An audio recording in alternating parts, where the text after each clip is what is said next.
आज निजुक्ति मेला 6390 जन को निजुक्ति पत्र बांटे मुख्यमंत्री मोहन चरण माझी अपराह्न भुवनेश्वर कैपिटल हाईस्कल पड़िया स्वतंत्र कार्यक्रम।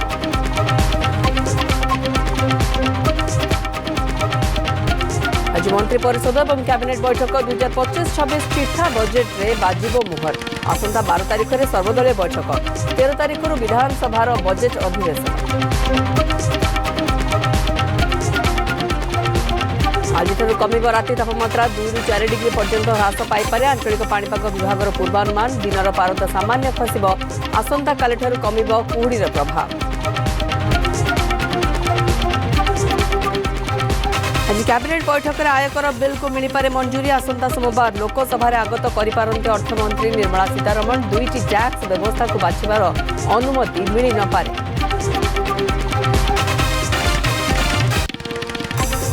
नागपुर दिनिकिया विजय पर दृढ़ मनोबल नहीं आज भुवनेश्वर आसुछंती टीम इंडिया खेलाड़ी। विमान बंदर होटेल पर्यंत कड़ा सुरक्षा व्यवस्था। द्वितीय वनडे बारबाटी प्रस्तुत पिच परखिले क्यूरेटर।